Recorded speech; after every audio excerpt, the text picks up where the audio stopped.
Reese's Peanut Butter Cups are the greatest, but let me play devil's advocate here. Let's see. So, no, that's a good thing. That's definitely not a problem. Reese's, you did it. You stumped this charming devil. This episode is sponsored by State Farm. Choices are great. Like with your podcasts, you get to choose what you want to listen to. And State Farm believes insurance should work the same way. That's why the State Farm Personal Price Plan helps you get the coverage you want at an affordable price and a policy that helps cover what you value most. Like a good neighbor, State Farm is there. Call or go to statefarm.com today to create your State Farm Personal Price Plan. Prices vary by state. Options selected by customer. Availability and eligibility may vary. The Purple Mafia with your host, Paladino Joey. Yeah, we'll see. The doctors would disagree, but what do they know?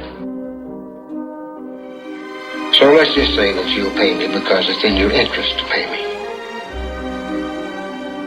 Is it worth it? I mean, you've won. Do you want to wipe everybody out? I don't feel I have to wipe everybody out, Tom. Just my enemy. That's all. My father taught me many things. He taught me, keep your friends close, but your enemies closer. These are wonderful things that we've achieved, and there's no limit to where we can go from here.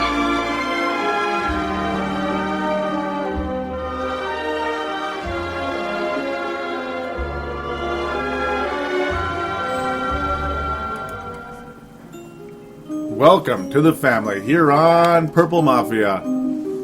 It is Monday, December the 22nd, 2012. This is episode number 131 of Purple Mafia.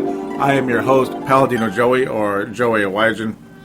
It is great to have you on board once again. Purple Mafia is available on the sportstuff.com and on iTunes. Thank you always for being on board, downloading and listening to the show. Dylan Richardson was kind enough to introduce me at the beginning of the introduction. Thank you again, Dylan Richardson, for making Purple Mafia possible. He is the executive producer and creator of thesportstuff.com. Now, this, I promise, is the real episode 131. I recorded last week's show, and I, for some reason, thought it was episode 131, and, well, it was just one of those type of deals. That was actually episode 130, and you saw it that way on thesportstuff.com, but you heard me say 131, so I promise this is the real one this time. My bad. The Vikings had a real impressive victory for the Vikings. Like, blowing out the St. Louis Rams on the road is one thing. That was kind of cool, 36-22, but convincingly beating the team with the best record in football outside of the Atlanta Falcons. 12-2 team. They beat the 12-2 Houston Texans in Houston. Oh my God! That's one of those "Are you kidding me?" moments, because I guess I'm not kidding. I'm not kidding, guys. Yeah, we beat Houston 22-6.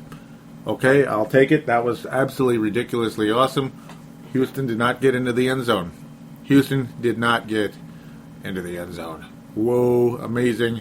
Yes, we do have one call-in today. His name is, that's right, Sebastian Balls. We're going to get him on the floor right away here. But, yep. Yeah, there is no buts. Sebastian Balls, the floor is yours now. Hey, Joey, can't believe this win. Yeah, I said on the Twitter or Facebook, one of the two pages, that I thought it was unrealistic for us to think that we'll win today. What do I know? Look at me. Yep, just look at me. I doubted us like I do in big games, and look what happens. We won. Can we keep this going against the red-hot Packers? No, not whatsoever. The Packers are red-hot, playing well. Cowboys lost. Cowboys just lost from when I just called in here. Watching the Bears just beating the Cardinals right now, I saw that Washington beat Philadelphia, I believe it was. Man, can't believe we won. Do you see Christian Ponder was called a good game, and Schaub was off balance and terrible playing, yet those two had similar numbers, except for Ponder had a touchdown and Schaub didn't. AP only 86 yards, man. He was contained. contained and more contained, but what helped was strong defense. And defense wins championships, and our defense is leading us to one with this play, if we can keep it up. All right, thanks for letting me call in. I'll be listening. And I thank you for that call-in, Sebastian. Once again, welcome back to the show. Thank you. Great call. First and foremost, before I get to it, though, hope all of you had a Merry Christmas, and I'm not ashamed to say the word Merry Christmas because, yeah, a lot of people are afraid and just say Happy Holidays. Well, how about this? Merry Christmas and Happy Holidays. There you go, because, well, as far as I'm concerned, December the 25th is Christmas. It's not just holidays. So that's just the way I look at it. So just call everything what it is. That's the way I look at it, you know. Anyhow, yeah, great call-in, Sebastian. Thank you. And got to a lot of positive stuff there. Very cool. It was a surprising win, Sebastian. There's no doubt about that. It really was. It was very fun. Yeah, you had them losing, was it 31-10 on Facebook? You may have said the same thing on Twitter, but Facebook for sure. He did say it on the Facebook page, of course, Purple Mafia. Yeah, we're going to get to that in a second. But yeah, those of you out there, if you'd like to be like Sebastian, call into the phone lines, 209-736-7877. 209-736-7877. It is a voicemail. Do treat it as such. Mention what show you're going to call into, which is, of course, the Purple Mafia show in this case. And there you go. Statement, shout-out, question, comment, blah, blah, blah. There you go. Yeah, so anyhow, yep, surprising win. You would say, no way we beat the Packers. They're red hot. Yeah, they beat up on Tennessee pretty bad, and we're going to talk about that later. That was just insanely blowout performance by the Packers. But the good news about that is it's just one game. That's the good news. The bad news is, well, they've won a lot of games lately. Yeah, and they're pretty good. But, yeah, let's just say I don't think they're going to win the Super Bowl this year, though. And it's not because I hate the Packers. I don't think so. I don't trust them to be a championship team. Ponder and Schaub, yeah, they did have similar numbers. They did.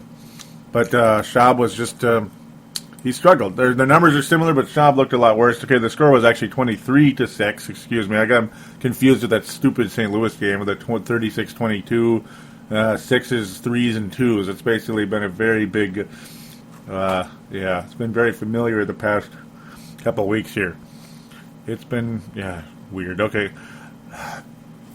Insanely similar. 18 for 32 for 178 yards with Schaub, 16 for 30 for 174 yards with the Formats and Christian Ponder. Though Ponder was the only guy who actually threw a touchdown pass in the game. Strong game by Ponder for his standards. The accuracy not very high, though. Ponder just is what he is, I guess. Like I said, I'm still going to go with I'm still going to say he has no special skills as a quarterback in this league. And I mean special skills. No, I'm not seeing them yet. If they show up at some point, great. But I got to think if he did, we would see hints of them by now. If you guys see special skills out of Christian Ponder, don't be afraid to call into this phone line or post on the Facebook page or mention on Twitter, all that good stuff. So, yeah, that was a great call. More to get to, though, before I move on from it.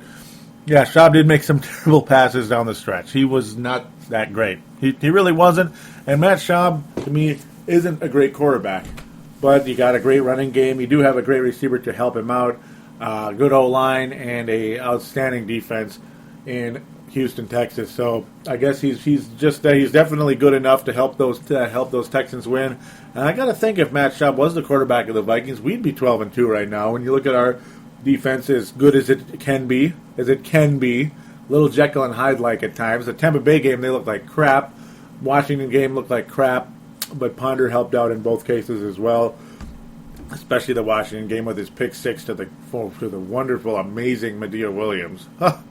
But, Adrian Peterson was contained by that great defense. Yeah, he was contained. He never broke loose officially in the game. At least not to pay dirt. He did have a 21-yard run, which it was like, here we go. Yeah, they got him.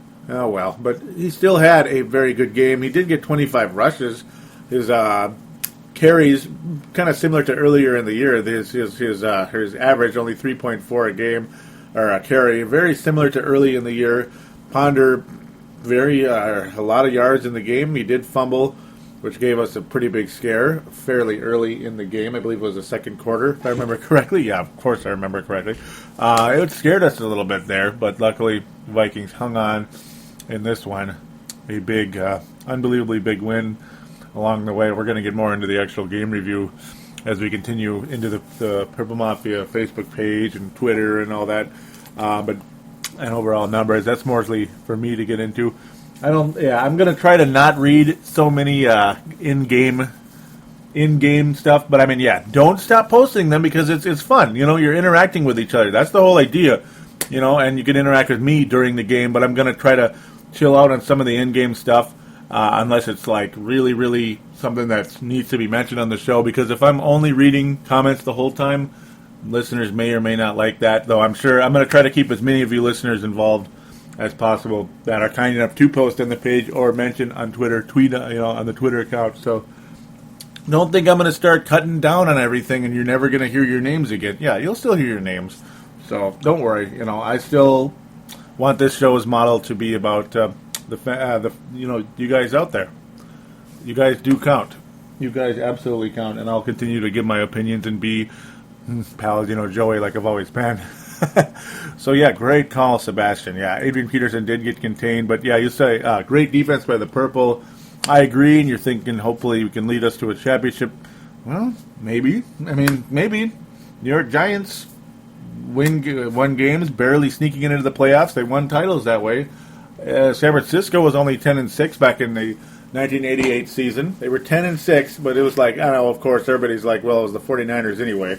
So, but yeah, it can and has been done before. 9-7, 10-6 teams can and have won the Super Bowl. So, am I picking them to win? Absolutely not. But it can happen. It can. Again, like you said earlier, no way we beat the Packers. Yep, we'll get to that later. But I understand your pessimism, Sebastian. I totally understand. It's really hard. That might be why my numbers are down this past month or so, because a lot of people might not be taking the team seriously. Even though they're winning games, it's like, yeah, whatever. They're not going to do anything. Where like in 2009, there was a legit feeling like this team just might get there and win it all. And, that possibility did exist and persist that year. And we won't get into how it finished, because there's no reason to anymore. It's enough is enough. Thanks again, Sebastian. Very cool. Facebook page. That's right, Facebook page. And speaking of some of the changes, there's not going to be major changes, no. But I'm going to try to be more efficient, more sharp behind the mic, which is I gotta think you'd like to listen to. It's easier to listen to. Less in-game commentary, but again, those out there like the Todds, the Marks, the Sebastians, all of you guys out there like to say, man, what a great catch by great catch. No, that word doesn't exist. What a great run by Adrian Peterson. Oh, man. Great hit. Big play by Harrison Smith. Keep posting them on there. Don't even think of stopping. Keep the activity coming. But also those out there, like I did mention on the Facebook page. Okay, facebook.com/Purple Mafia Show, by the way. But I was mentioning how, I'm going to encourage you guys to ask questions as well, though. I'd like to create a Purple Mafia mailbag. There's not enough questions for me to do that right now. Unfortunately, there's only like one question, and it's a pregame one by Todd. I'll get to it anyway, just because. But try to keep them to the post game, I guess, and of course during the off season, or the postseason, stuff like that too. Like, what do you think this guy is going to do, or whatever, But yeah, during the off season, also, of course, just ask questions, whatever you want. I'll ask at least 3. Yeah, I'll ask like up to or at least 3 questions, answer them on the show in the Purple Mafia mailbag. I know, not the most creative name ever, but, well, whatever. It's a mailbag. What do you want me to call it? The Karl Malone? The mailman, So, yeah. So we're going to try to do that. I'm going to keep the Fran Tarkenton Award and Tavares Jackson Memorial. Those are going to be permanent additions to the show. The Player of the Week and the Bum of the Week, we'll say. This week's not as obvious in the Fran Tarkenton area. And, Tavares Jackson, going to be kind of tough to pick one there. But we'll get to that when we get to it. Yeah. So I'm going to try to keep it a little more sharp, we'll say. A little more sharp, less just kind of reading all the time. So, yes, Brian Robinson was out in the game. Chris Cook was available. Very cool to see Chris Cook return from a broken arm after missing 6 games. That was a key in this football game. It was pretty interesting to see Christian Ponder and Jerome Simpson connect on a clutch third down conversion early on. That was actually very surprising to me. That's a topic right there going on the last few weeks here. Jerome Simpson has improved the last few weeks. Now, his numbers aren't necessarily anything to, like, gawk at, like, oh, my God, he's kicking butt. But he was okay. He got 4 catches, was targeted 5 times for 32 yards. But a key third down catch, that's good. That's better than what it's been. I've been impressed with Jarius Wright, actually. You know, and it's like, my goodness, why don't they play him more? What the hell? Jarius Wright, though, yeah, he had a 53-yard game, 5 catches. You know, again, nothing to knock anyone's socks out, but overall, to see him emerge the way he has, I've been pretty happy with it. Very, very cool to see him jumping a bit on the receiving core. Yes, nice to see him show up. I did mention that I want to. Here's a little thing to get to real quick. Yeah, I mean, it was Christmas this past week, and I mentioned that on the Facebook page. Merry Christmas to all of you here at the Purple Mafia Show page. Thank you, everyone, for being such an asset to the show. I really do appreciate everything. And ladies and gentlemen, there ain't no doubt about that. I appreciate all of you. So these comments I'm going to absolutely get to because this is, you know, important. So all of you that were kind enough to comment, you're right here, right now. Mark Carlson, Merry Christmas from Iowa, Joey. Thank you very much, Mark.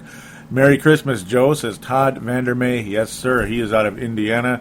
Sebastian Ball saying Merry Christmas, Joey Awajan. Because, yeah, that's a, you know, and you officially mentioned somebody on Facebook. It links your Facebook page, which that's cool. Matt Emer out of the UK saying Merry Christmas to you too, buddy. We will get our present next Sunday versus them Packers. Yep, we're going to get to that very shortly. Yes, sir, Matt. Yes, sir. You can sense him smiling a little bit when I read that. Yes, and it's not a sarcastic smile at all. So, yeah, thank you, guys. Thank you, Mark, Todd, Sebastian, and Matt, for all you had to say there. Very appreciative. Very cool indeed. I love it. Love what you had to say there. So, yeah, I mean, I do give out a weekly gold star. I'm going to mention that as well, because obviously being it's the holidays, you know, Christmas and New Year's. So we're going to have a 2012 gold star on this show. I've already selected the person, and we will get to that very shortly. Yes, sir. Yes, sir. That will come out, and it's going to be very, very cool. Well, okay. It'll be cool for that person. Yes, hopefully they like it anyway. During the course of the game, though, of course, I'm a little surprised nobody commented on this, but yeah, obviously everybody knows it happened, but I'm just surprised nobody commented on the thread that I created. Blair Walsh, ladies and gentlemen. Yeah, and he's getting okay, I'll save it till later, but you already get the idea.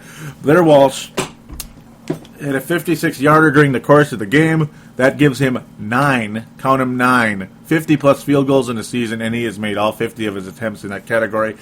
Ladies and gentlemen, Blair Walsh is a rookie, and ladies and gentlemen, that is a new NFL record. Holy crap, Batman! Wow. Blair Walsh sets an NFL record as a rookie kicker. And ladies and gentlemen, Blair Walsh is going to the Pro Bowl, where he will be joined by Jared Allen, Adrian Peterson, and Mr. Felton, the Jerome Felton, the fullback, a well-deserved invitee to the Super Bowl, Pro Bowl by Jerome Felton. The fullback and the running back both going to the Pro Bowl. The kicker is going to the Pro Bowl, and Jared Allen is the mainstay. He is returning again. Jared Allen and Adrian Peterson mainstays in that category. But very cool to see Felton go. He deserves it. Vikings got a legit fullback, and look at him now. He is a Pro Bowler. Good job, Jerome Felton. That is very cool to see him accomplish what he was able to there. Oh, Justin Day. Yep, here we go. He brought up if I was superstitious on the Twitter account. I'll mention that as well. He just says, "Are you superstitious?" And I'm like, no, not really. Because I try not to get into that, even though it's like, you know, the thought does cross your mind sometimes. Like, man, should I do the same things I did last week because we won? Stuff like that. He was saying, the last show I listened to was after the Bears lost, prior to the Packers lost. So I have not listened to the last 2 weeks, and we have won. Who here is superstitious? Do I tempt fate? Well, I hope you listened, Justin, because they won. So hopefully that broke it. Mark Carlson said, funny, after I said, ouch. It's like, look at you. Now you guys are going to stop listening. Come on. Look at you. You must hate the show. No, I'm kidding. No, it was funny, and I'm not mad at anybody for that. So, well, they won, and I hope you did listen. I hope you did listen, because if you didn't, when they won, it's like, oh boy, now you're going to start thinking, guess what? Now I'm not going to listen anymore. We're going to win the Super Bowl. Oh, man. Todd was saying, yeah, I'll bring this one up. He says, big game today. How do you think it will turn out? Do we win? Will the Texans shut down AP, or does he do what he does and just run wild? Should be a great game. Skull Vikings, let's go. See, at the time, I would have said he is going to. They probably will. I mean, they'll contain him a bit, but he will have a break loose play. I thought that was going to happen, but it didn't. So, apologize I didn't actually type and respond it there. But hopefully in the future you guys can post a question post-game question, because then it'll be more relevant to game reviews, which is generally what this show is about, is reviewing games. Unless some type of major news item happens, and of course during the off-season, it's all about news. Purple Mafia is all about the news regarding the Vikings and the National Football League. At that point, maybe it's every other week or so during the off-season, and depending on some major story breaking, then I hop behind the mic immediately if something happens, like the stadium. Of course, I was very late on that, but, well, I was working a lot and stuff. Yeah, Dan Taylor from the UK says, I'm pretty sure we will lose today and won't make the playoffs, but if we're honest, most of us would rather see Adrian break the record than watching us lose a wildcard playoff game. Good point. He says, I'd say that he needs at least 160 today to have a real chance at Dickerson's record. Yeah, I think that the fact he was held under 100 yards in the game really damns those chances. Yeah, that's unfortunately. So good points there, Dan Taylor. Sebastian Ball's prediction, there it is, 31-10 Houston. Yep. Ouch.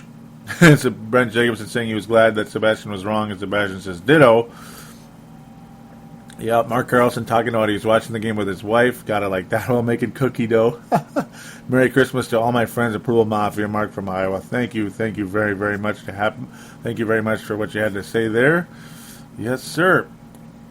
Oh, Todd is a very energetic guy on those posts. I like him, though. They're very cool. He's saying how he really likes Bear Walsh, but we need touchdowns, not field goals, or that's my thought. That was an in-game thing, but that's okay. I had to mention that because Blair Walsh was big. And, boy, he very, very well-deserved Pro Bowl guy. It was a very fun football game indeed. Oh, boy. Yeah. Most of this is in-game, so I'll kind of read some of them here and there. Sebastian saying, so on edge for this game, we can blow it any time, and we almost know. Luckily, that never happened. Todd, you have a big thing here saying it's not looking good for AP, and that's true, unfortunately. Malcolm McSween out of Oakview, California, saying it's all right. The Texans' D is very good, stopping the run anyways, and Peterson already has more yards this season than he ever has. Proud of that man. Yes, sir. That was a big-time statement there by Malcolm McSween. Very, very cool. Malcolm again saying our draft was awesome this year. Matt Khalil, Harrison Smith, Blair Walsh, all doing good. Mark Carlson saying give the Fran Tarkenton Award to Walsh. Oh, man. And, yep, we're getting there. We're getting there. We'll get to that before we move into the commercial break. Or not commercial break, but I wish it was a commercial break. Just a 15-second one. But, so it's not too long. Man, that would mean the show's finally making money. That'd be so cool. Tony Coleman with another post saying we worked hard rooting for our Vikes. Looks like it paid off. Afterward, my son was exhausted. He couldn't keep his eyes open, but he was clapping and shouting, "Go Vikings," the whole time. Yeah, very cool. Tony, on a job well done. Absolutely, and happy holidays. Merry Christmas and happy holidays to both of you guys there. Brent Jacobson asking, here we go, there's a question. So, Purple Mafia mailbag. Do you think either of our coaches or coordinators have a chance of being interviewed for head coach jobs? I kind of hope Musgrave goes. If so, maybe we could hire Ken Whisenhunt. Yes. Assuming the Cardinals fire him. Yes. That is awesome, Brent. Yes, sir. That is awesome. The Ken Whisenhunt. I like Ken Whisenhunt a lot. To at least be a coordinator, if not a head coach. He's a damn good... I'd be surprised if he doesn't become a head coach again right away. At first, I was like, no way, when he asked me. He actually texted me this question before he posted it, or I don't know, maybe he did post it first. So, yeah, I wasn't trying to push the question away. It's a great question and deserves to be asked. Alan Williams will be interviewed because it was at the Rooney Rule. So that's going to happen, I'm sure. Somebody's probably going to interview him at some point because the defense is doing good. They're more of a stay-at-home defense versus the attack and force the turnover type of defense. They're stay-at-home, but generally it's doing very well for the Vikings this year, most of the time. Musgrave, you know what Musgrave is to me? Musgrave's a Brad Childress type of offensive coordinator, like he was the Philly, where it's like, he's coordinating a decent team. But I don't think Bill Musgrave will get hired as a head coach. If I'm wrong, boy, I'll be surprised. Alan Williams, I hope we don't lose him. I kind of like him. Musgrave, nobody's going to... he's not a popular guy because the offense is so damn constipated. And, I think he's a Brad Childress type. I would advise other teams to not hire him as their head coach, let's just say. But if they do, hey, man, good on you. Good on you. Yeah, it's like whatever. Where is it? Oh, there it is. He's wow, that's cool. Posts a picture up there. A wolf-looking character. No, alligator, is it? Can't see it very well, but it's got a Chad Greenway jersey on, eating a cheese head. The things you put Packer fans put on their head. Brent Jacobson saying, "I'm hoping for a grilled cheesehead sandwich this Sunday." That was intense. You gotta like that. Brent Jacobson always got some awesome stuff to say. But, wow, that already concludes the comments on here, unless I'm missing something. That's what I get for not being as active as sometimes. So I'm going to give the gold star to Malcolm McSween for this week, for his awesome comments. So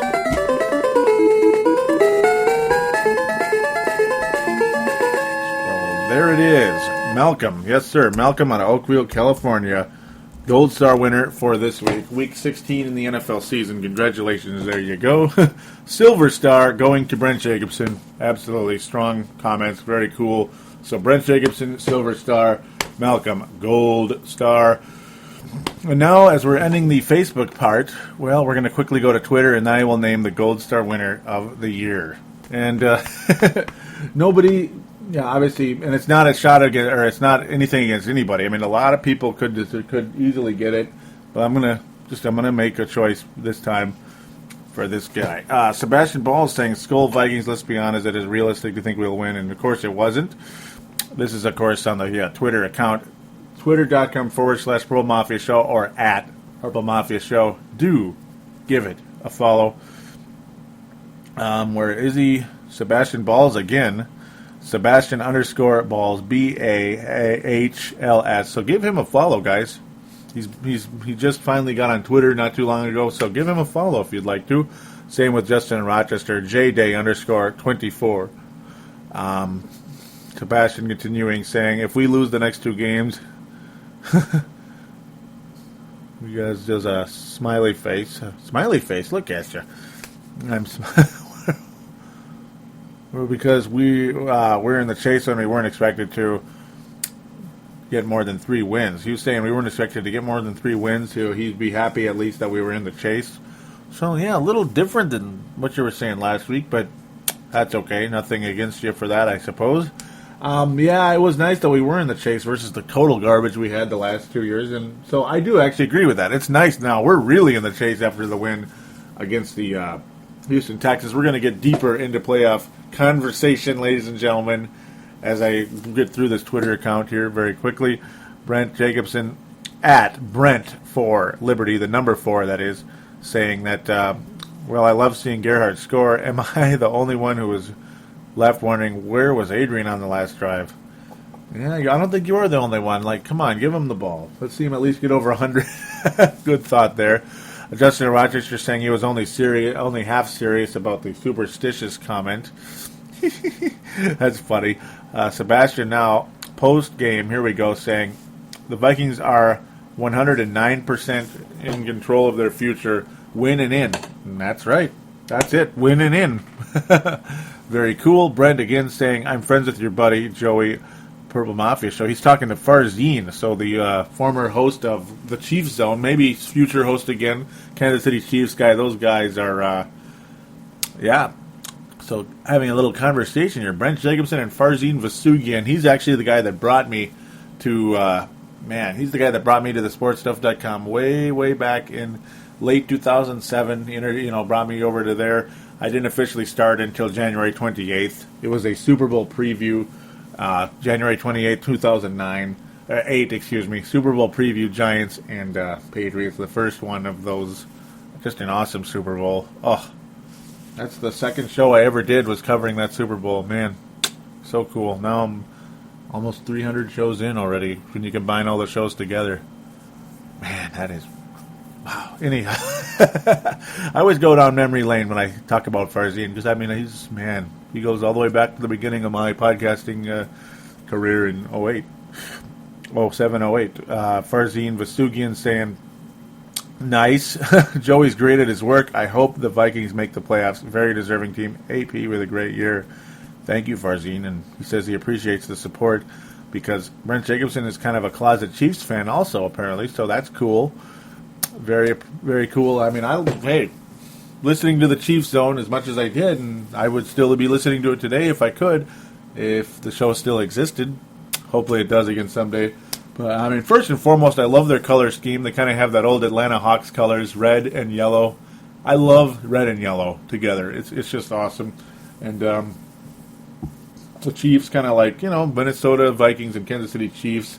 It's kind of like a classic deal where we used to scrimmage together all the time. A lot of people in Iowa kind of are Vikings and or Chiefs fans, so it's interesting because obviously Missouri is the southern neighbor of Iowa, Minnesota the northern neighbor, so they kind of go back and forth about those two teams over there.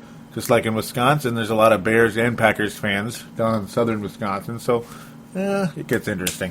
So very cool to hear from Farzine and Brent, seeing them interact and talk about us. Thank you for the compliment, Farzine. I really appreciate it. You're very good at your work as well, Farzine, pursuing the live radio career, reporter or host, whatever it is. Whatever it is, he's going to be great at it. And keep at it, Farzine, if you're listening. Oh, yeah. Very, very cool dude indeed. Young man indeed. Yep. So here we go. Concluded the Facebook page and the Twitter accounts. It is time for the Gold Star of the Year, 2012 Gold Star winner. Are you ready? Are you ready? The man who loves Gold Stars more than anybody else. I think he's already smiling when he heard that because that's Mark Carlson. Mark Carlson, you are the Gold Star winner for 2012.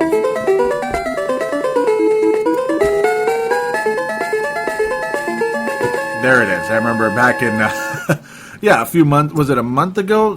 Like Sebastian is like, oh, you're going all out for the Gold Star this week, aren't you? When he made that picture and stuff, with that big Viking statue, and he did some, added some stuff saying about Purple Mafia.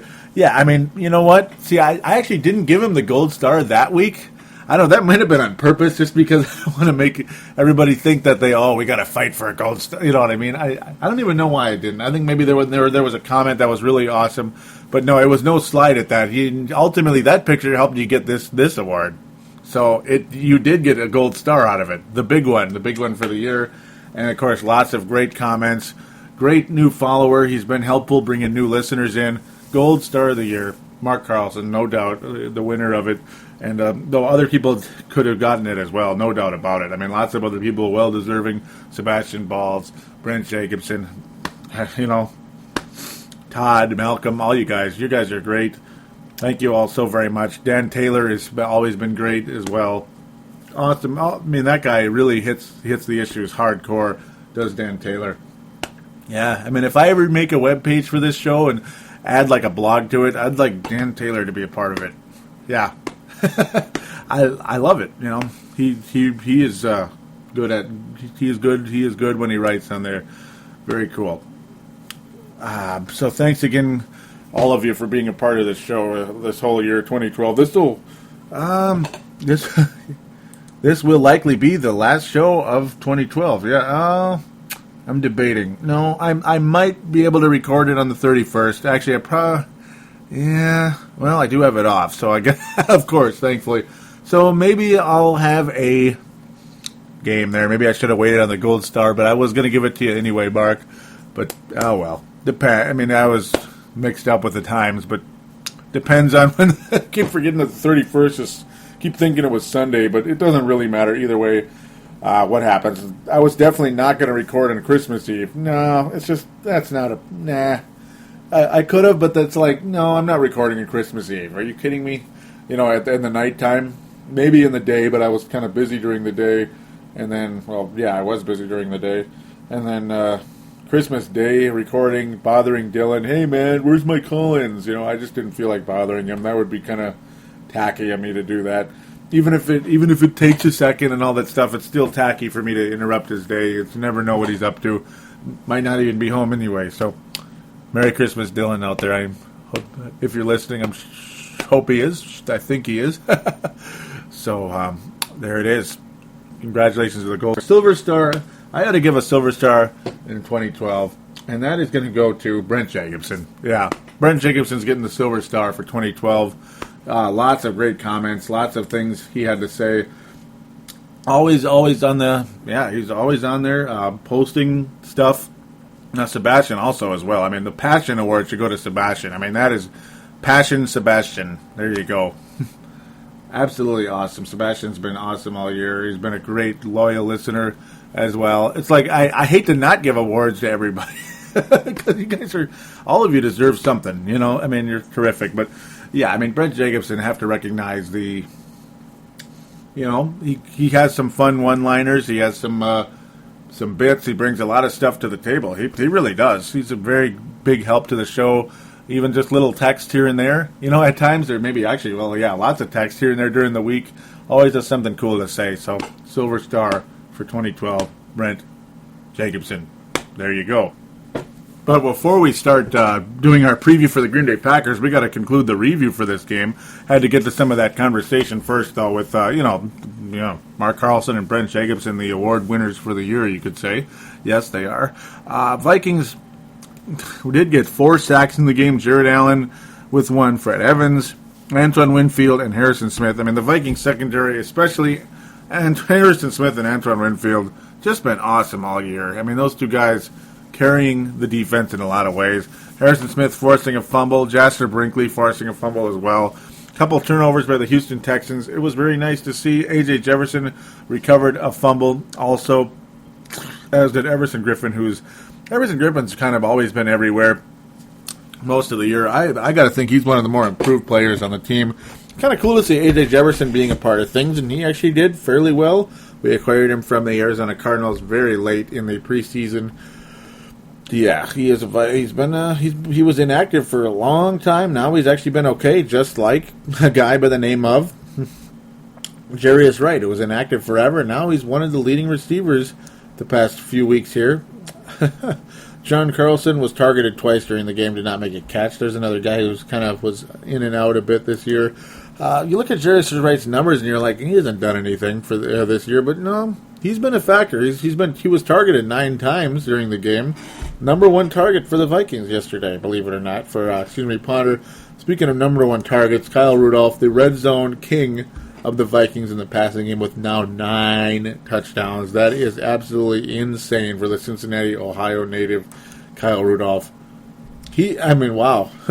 If Ponder was playing better and he got a couple more catches this year, man, you got to think he would absolutely be in the Pro Bowl. But, I guess he isn't yet. I got to think he will be at some point. Whoa, what a fantasy stud he is. Even though I don't play fantasy football, he is a stud. Jerome Gerhardt. What am I talking about? Jerome Gerhardt. Toby Gerhardt, Jerome Simpson, whoever he is.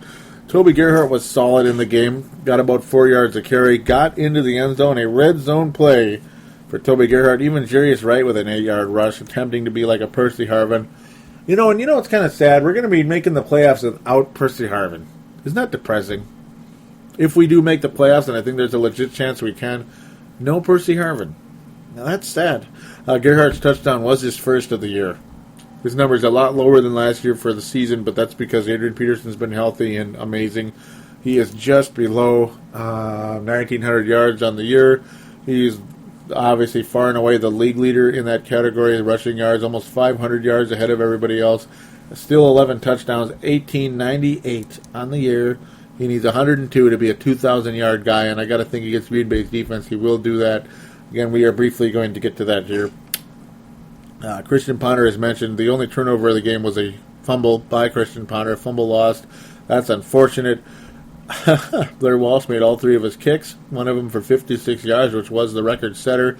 Shane Graham, man, remember him with Cincinnati all those years? Very good kicker. He made a 51-yarder as well during the football game. That member of course, the Houston Texans. Strong game by him, and he's the only guy that scored officially for the Houston Texans. Matt Schaub and that offense just could not seem to get her going. They just couldn't. Christian Ponder. Now this is one of the stats of, this is an amazing stat when you think about it. Houston Texans had, how many sacks on the year? Especially led by a guy by the name of J.J. Watt, who had, 19 and a half sacks on the season, or is it now 20? It is 20 and a half sacks. Defensive end J.J. Watt trying to get into the record books here if he has a big game next week. He's the only guy to get a sack in the game, but it is 20 and a half on the year. A young J.J. Watt, only in his second year in the league. Wow. 11th overall pick by the Houston Texans. Phenomenal pick. And one of the reasons why that defense is so good and why they were number 2 in the league in sacks this year. He's the only guy to get a sack in the entire game by the Houston Texans. So very strong game by the Vikings O-line in general. The pass protection, they get a hand. That was fantastic. Very, very cool indeed. I'm very happy with how things turned out there. Oh boy. So now we're going to get to the Fran Tarkington Award and the Tavares Jackson Award. The Fran Tarkington Award is going to go to Blair Walsh. 52-yard kick. Spectacular. He made a lot of kicks during the game. You could have given it to a lot of guys. Actually, should it be Harrison Smith or Antoine Winfield? I'm going to give it to, it's going to be a tie. Harrison Smith with lots of, he deflected a pass, he forced a fumble, and he got a sack, and he made 7 tackles in a very strong game, keeping the Houston Texans out of the end zone the whole game. Harrison Smith and Blair Walsh get the Fran Tarkington Award this week, and boy, it's going to be tough to really give a Tavares Jackson Award. Really, I'm having a hard time doing it. I guess it's going to be really tough. I can't even think of anybody right now because the Vikings had such a strong game overall.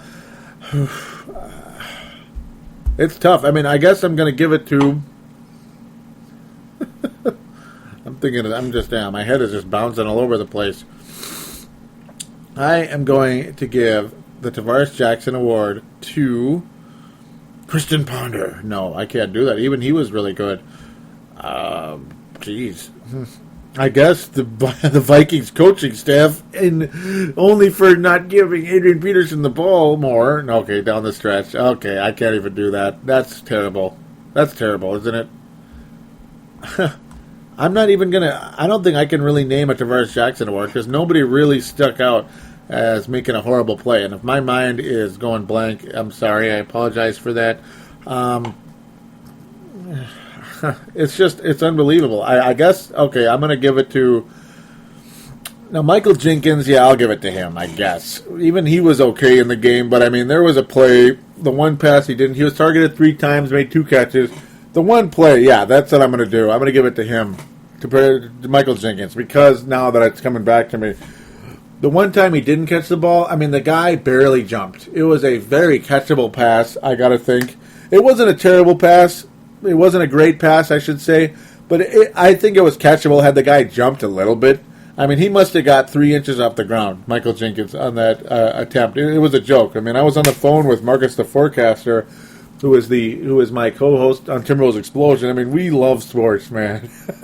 I'm going to try to get him on Purple Mafia someday because Timberwolves Explosion listeners love Marcus the Forecaster.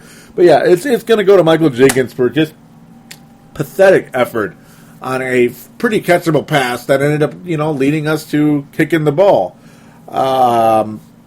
Yeah, I believe that was what led to the field goal, one of the field goals, of the longest one, I believe, by Blair Walsh at the time. Dude, if he caught the pass, it would have been like a 20-plus yard gain. The guy made no effort jumping at all. If he's that unathletic, my God, get out of here. You shouldn't even be a wide receiver. If you can't even jump. I mean, wide receivers are supposed to be able to jump. Jerry Wright got less. I mean, he must have gotten 4 inches off the ground. So there it is. Michael Jackson. What am I talking about? Michael Jackson, yeah. Tavares Jackson Award going to Michael Jenkins, but the Fran Tarkington Award will go to Blair Walsh and Harrison Smith for 2 outstanding games down the stretch. I'm glad I remembered that because I didn't write it down, but luckily it triggered enough of an emotional response to stay in my mental memory banks, enough to bring it to the show. Should have wrote it down, but I was on the phone at the time, just yabbering away during the game with my co-host of Timberwolves Explosion, because that's just how we roll. He's also my best friend, by the way, just so you guys know. You probably could guess that when you listen to the show. Chemistry is just legendary when we talk. That's why it's such a good show. Yeah, do check it out on the sportstuff.com on iTunes. And that was not an advertisement for my other show, but I enjoy doing it that much, yeah.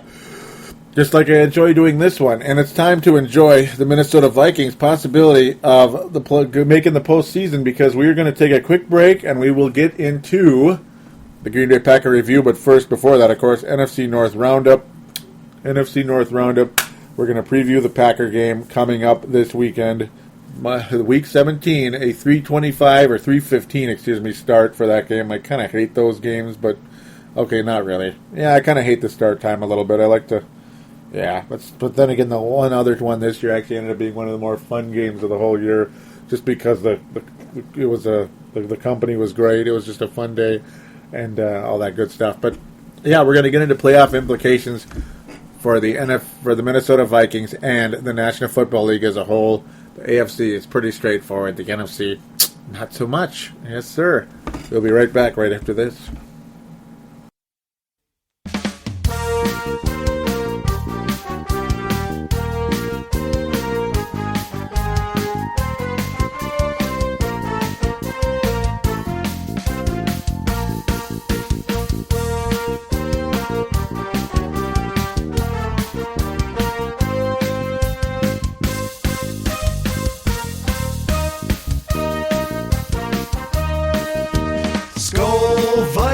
Let's win this game. Skol Vikings, honor your name.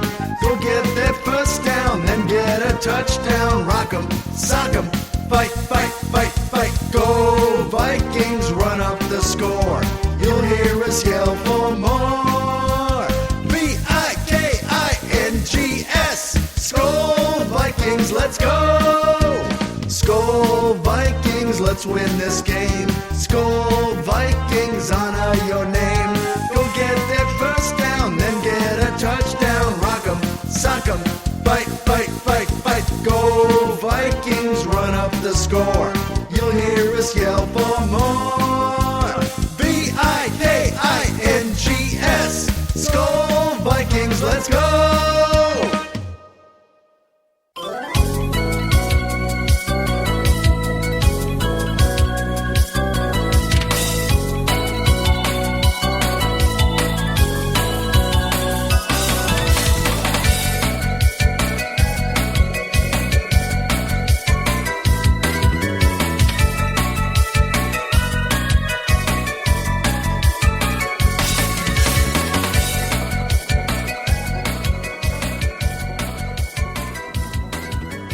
And we are back here on Purple Mafia episode number 131, which is a reminder for all iPod users and other MP3 players. Thank you again, and welcome back to the show.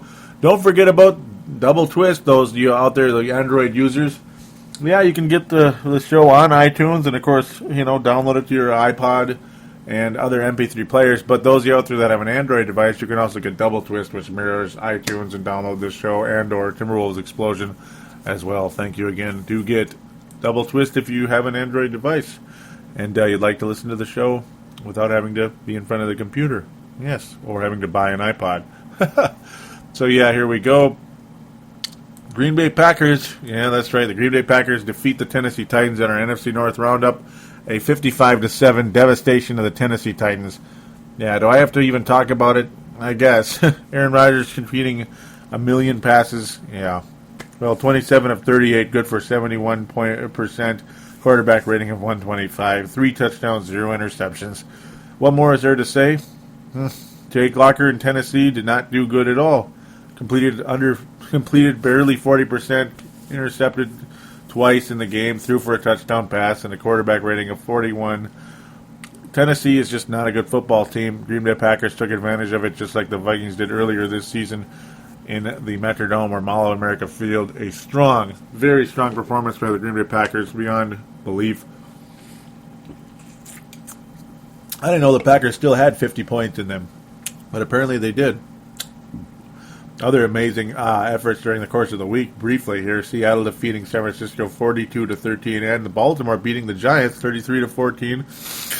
Crazy. Couple blowouts there. Those are the two. Green Bay just absolutely putting the smackdown on the Tennessee Titans. Absolutely nuts. Greg Jennings, it's amazing. You know, 3. Yep, he got a touchdown. Randall Cobb got a touchdown. James Jones actually was really good in the game with 100 yards and a touchdown. What more is there to say? Green Bay still has an amazing offense, obviously, as they had a couple of years ago. Helped them win a championship. But look at the sacks in the course of the game. Green Bay amassing sacks up the yin-yang. They got 1, 2, 3, 4, 6, because A.J. Hawk got 2, 7. Brad Jones also with a sack. Brad Jones, Mike Neal, Sam Shields, Desmond Moses. It's just all over the place. And, of course, A.J. Hawk with 2 sacks in the game. And he's not even Clay Matthews, who also got a sack. My goodness, man. Green Bay Packers picking up the sacks all over the place. We hope that won't be the case next week in the Metrodome or Mall of America Field or whatever. Tennessee only amassing 1 sack in the game. Mike Martin was able to get that one. Hopefully the Minnesota Vikings front line can do a bit more of that. And I really like the way the Vikings played against the Green Bay Packers earlier this year. And in fact, a lot of us would tell you that the Vikings should have won that football game in Lambeau Field. That it was an absolute joke that the Vikings lost that game, and that Christian Ponder was in the giving mood.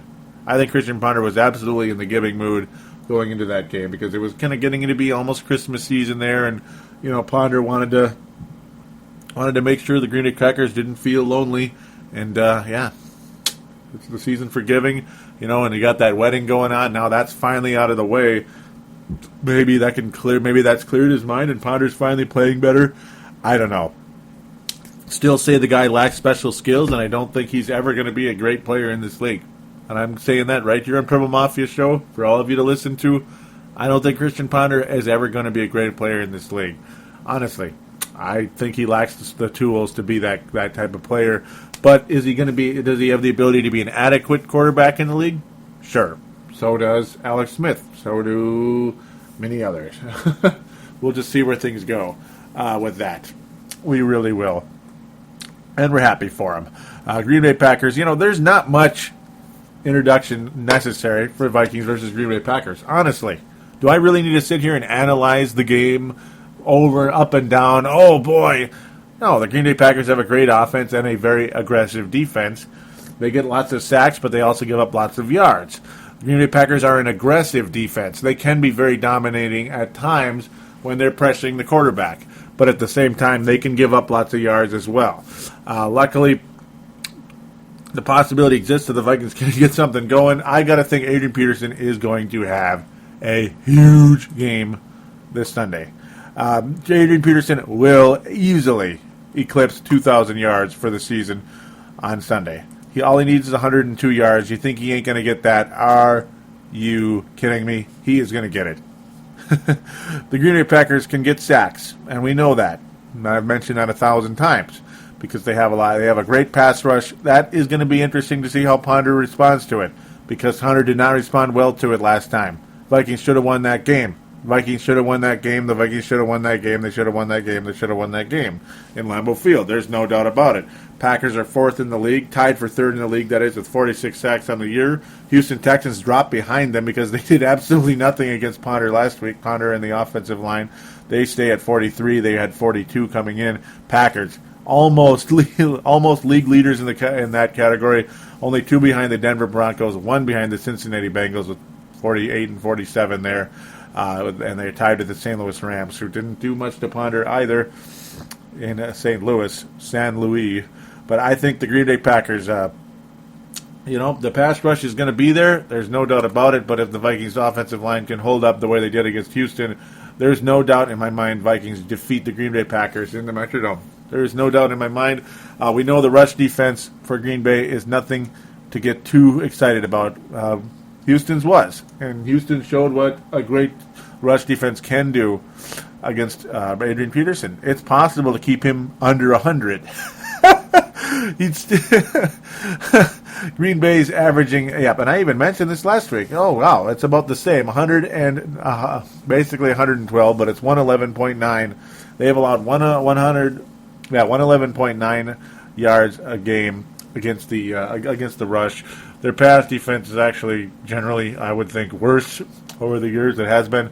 Their defense is better this year than it had been in years past, but still very capable of being beaten. It's really, when it comes to the Green Bay Packers, it's all about the pass rush. Their pass defense actually ranked higher than their run defense, so that actually spells really good news for the Minnesota Vikings coming in.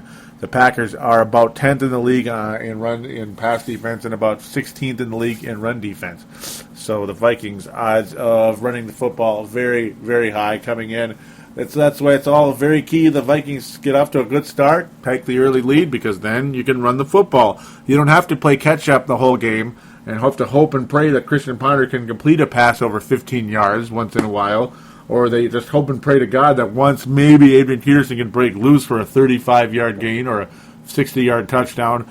You don't necessarily have to depend on something like that, whereas if you can get an early start, maybe Adrian Peterson does break loose, or Christian Ponder has a strong clutch drive, Vikings get an early lead. That's the key to winning the football game. You got to start strong. You got to start early. Then you can work yourself into a lather. Start controlling the ball. Run the ball with Adrian Peterson. Run. And there you go. Vikings will defeat the Green Bay Packers if that is able to take place. Getting off to that early start and run, baby, run. That's all there is to it. You can run on the Green Bay Packers. Adrian Peterson did run on the Green Bay Packers a few weeks ago. Christian Ponder was in the giving mood, as I've said 100,000 times. Sorry to bore you guys if I repeat myself too much, which everybody is known to do once in a while in this world. I'm not the only person to ever repeat themselves. Yeah, Minnesota Vikings can defeat the Green Bay Packers, and I think they will defeat the Green Bay Packers on Sunday. I think the Vikings score 28. I think the Packers score 24 in a very clutch, very down-to-earth game. Yeah, I think the Vikings hit the Packers hard and hit it where it counts. They get a few sacks in Aaron Rodgers. They knock the ball loose out of some of those wide receivers. And the Packers' running game does not dominate the Vikings in any way, shape, or form. But the Minnesota Vikings running game will be the difference in this football game, along with the heavy-hitting defense, hopefully, can get it done. And the fact the Vikings play at home, even though it's only a half-ass home game, because, all those sons of guns are going to be in the building as well. There's a lot of cheering in that Metrodome when the Packers score, which is excruciatingly painful and annoying to listen to year in and year out when the Packers come to town. It's like a halfway home game, but it's still going to be more Viking fans than Packer fans, just like it's more Packer fans than Viking fans in Lambeau Field. That's just common sense. That's just how it goes. Minnesota is going to pull off one of the biggest wins in many years against the Green Bay Packers in the Metrodome, 28-24, and a grind them, got it out. Run that son of a bitch football up there, you know what? Okay, up their throats. Down their throats, not up their throats, down their throats. And that's how we're going to win the game. Adrian Peterson will get 160 or more in this football game. And, of course, Willie Clips, 2,000 yards. He will need the game of his life pretty much to get Dickerson's number. But even that is a small possibility. If he can eclipse, 200 and He needs 207 yards to do it. 207 yards to do it, folks. Well, to tie it, he'll need to get 208 yards to do it. So he needs 208 yards. Well, guys, remember that number. 208, ladies and gentlemen. 208. Go get it. Because if he starts getting to that 190 range, and it's like early in the fourth quarter, oh my. Just get ready to jump out of that couch, that chair, that Metrodome seat. If he breaks loose in any way, shape, or form at any point after he gets 190 yards, if he breaks loose for a 20-yard gain, ladies and gentlemen, we have a new champion. A new single-season champion. But, he needs 208 yards to get there, and we'll worry about it if and when that does happen. Because it's one of those, it's one of those insanely unlikely things, but just, ladies and gentlemen, sometimes miracles do happen. In other NFC North roundup games, you have the Chicago Bears defeating the Arizona Cardinals. Staying alive. Yeah, they're staying alive, unfortunately. So playoff implications very important there. Of course, 28-13, Bears romp over the worst, one of the worst teams in the league now. After going 4-0, they actually won a game recently. Wow. Yeah, they did. 28-13 victory, though, over the Cardinals. Ken Whisenhunt will most likely be available to be a head coach or a coordinator later on here. We'll see how that turns out. Jay Cutler, semi-healthy. Not the best game you've ever seen, but good enough against a bad team. Matt Forte, strong, extremely strong. Only 12 rushes. Managed to get over almost 90 yards. Just amazing game for him. Brennan Marshall did not catch a lot of passes, but of course, what's his name wasn't the most accurate guy either. So it's just one of those type of games, a sloppy game, but the Bears were able to pull it out. And the Detroit Lions did not play, from what I didn't know. Yeah, they did, excuse me. They played on Saturday. I'm stupid. They played on Saturday in a 31-18 defeat against the Atlanta Falcons, who are the first team this season to eclipse the 13-win mark, possibly en route to a 14-win season that will not deliver a Super Bowl to Atlanta, Georgia, in my humble opinion. Detroit Lions have lost 7 consecutive games. It's not a stretch to say Jim Schwartz's job is in jeopardy, because that was a good football team last year that dominated on the offensive side of the ball and has a very, very good defensive line that really got to Christian Ponder and even slowed down Adrian Peterson down the stretch at times, even though Adrian kind of woke up in that game as well. Wow. Matthew Stafford still got about 450 yards in the game, but he had to attempt 56 passes to get there. 66 completion percentage, not bad at all, but no touchdowns, unfortunately for him. Matt Ryan passed all over that Detroit Lions defense, and that was all she wrote. Detroit Lions, wow. I mean, what a difference a year makes. They're 4-11 now, 7 consecutive losses. I feel for you, Mike Hansen. I really do. Is him? Jason Hansen. What am I saying Mike Hansen for? I was looking at somebody else. So, yeah, I feel for you, Jason Hansen. I really do. Over the course of your great career, gonna see what happens there. Will he be back next year? If he doesn't, I don't blame him. It's like here we go again. Been through it a million times over there in Detroit, Jason Hansen. Good luck to you. Yep. So now we get into the playoff implications. Washington Redskins defeating the Philadelphia Eagles, giving us a headache a little bit there. But luckily the Dallas Cowboys do not defeat the New Orleans Saints. The Saints, actually the good guys for once, defeating the Cowboys in Dallas. That is really good news. 34-31. So the Dallas Texans, no, I'm kidding. The Dallas Cowboys, 8-7, a whole game behind the Vikings. So they need luck. They need lady luck to get into the playoffs. Though, if they still could win that division, they play the Washington Redskins next week. That is a big game. So one of those two teams obviously is going to get in. Most likely, well, yeah, one of those two teams is for sure going to get in because somebody has to win that division. So one of those two teams is going to win the division, and then we go from there.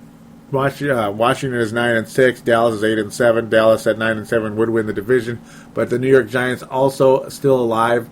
Though they need Washington to win the game. They need Washington to win, Dallas to lose, Minnesota to lose, and Chicago to lose to get into the postseason to clinch that 6th spot. So they need a Washington, and so they need it to be Washington and New York getting in, Minnesota and Chicago not getting in. So then that would leave them with Green Bay, Atlanta, San Francisco, and Washington. Yeah. It's going to be interesting. And Seattle. Yep, that was the other team to get in. Seattle is in officially. The Seattle Seahawks crushing the San Francisco 49ers. An absolute craziness deal there. What was it? 42. Yep, 42-13. Seattle is absolutely in with a 10-5 record. What an amazing season the Seattle Seahawks have had. They are officially the funny team, you could say, in the NFC, though some people might even say Minnesota has the fact that they might make the playoffs after a 3-13 record last year. Seattle, a lot of people not taking them seriously, and I wasn't either. That win over the Green Bay Packers, it was like, yeah, it wasn't just luck. Obviously, that was a great defense and a timely clutch offense that got it done, and, of course, bad reffing as well on the last play of the game. Green Bay should have won, but who cares? Too bad. Green Bay still made the playoffs, and Seattle is making it as well, no doubt about it, and Seattle absolutely deserves to be there. They did pound the Vikings earlier this year, so I was a bit worried that you got teams like Washington, Tampa Bay, Seattle, and at the time, Chicago as well, all having defeated the Vikings earlier this year, fighting for a playoff berth. It's like, oh, here we go. We're so screwed. But luckily, Washington is going to get in no matter what. Or, if Washington gets in, it won't be at the expense of the Vikings because they'd win the division. Whereas, the Vikings control their own destiny now. They've earned it with a win over Houston. Vikings defeat the Green Bay Packers. They're in. Otherwise, they would need, New York to lose, Dallas to lose. Yeah, because Washington would be tied with us anyway, so they are going to be in over no matter what over us. So they need, yep. If the Vikings lose the game, they need Washington or they need Dallas to lose, and New York to lose. Teams like that, and Chicago. Yep, they would need all three of them: Dallas, New York, and man, I'm all mixed up. Dallas, New York, and Chicago all to lose. Should the Vikings not pull out a win over the Packers? But I do think they will win in a dramatic fashion. So we'll just see what happens. It's going to be very interesting to see how things turn out. New York would need all those teams to lose, though, and them to win. New York, the least likely to make it. So just watch. Just watch the Giants make the playoffs. And then guess what? I'm going to make this prediction right now. Right now. Right here, very early here. If the New York Giants somehow miraculously make the playoffs due to a big group of circumstances, they win their second straight Super Bowl. What? That's right. The New York Giants will win the Super Bowl if they somehow find their way into the postseason.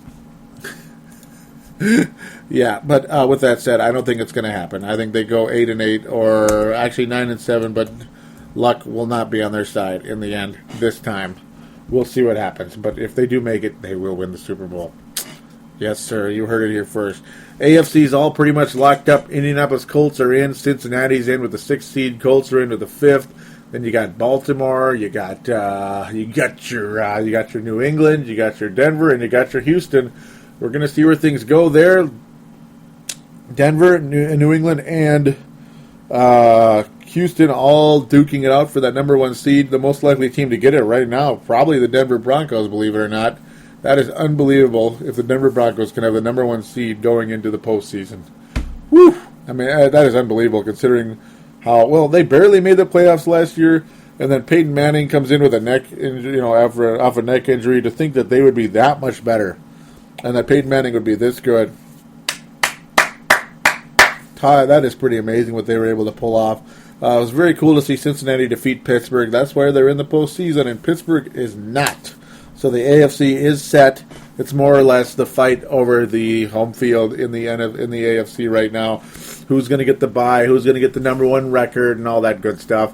The NFC is still very much going to be interesting, but I do think Minnesota and Washington will be in the postseason, filling in the last 2 spots there. Seattle, obviously, and San Francisco will be the 2 other spots, and then you got Atlanta and Green Bay. So that's how I believe the NFC, will come together. That is my personal belief. We'll see what happens. Minnesota will have the 6th seed. Who would be the 5th? Seattle or San Francisco, the loser of that. And then, of course, you got the winner of that. And, yeah. And then you got Green Bay, and you got Atlanta, and Washington. Washington would be the 4th seed. But, yeah, we'll see how things turn out. It's going to be very fascinating. Do enjoy this weekend. In a lot of ways, it's the first playoff week. It really is. But Week 17 is always a very fascinating game, indeed. It always is. It's always just a lot of fun to watch. So I hope all of you enjoy it, and hope for the best for the Minnesota Vikings. And if I don't get to this show before the 31st, if it's not released by then, Happy New Year, and good luck in 2013. Yeah, good luck, right? Well, there'll be good luck, and the Vikings need it. So, with that said, we are going to wish all of you a nice week. Again, safe week as well. We'll see what happens, and stay warm also. It's been pretty damn cold. So we'll talk about the hopefully playoff-bound Vikings on episode number 132.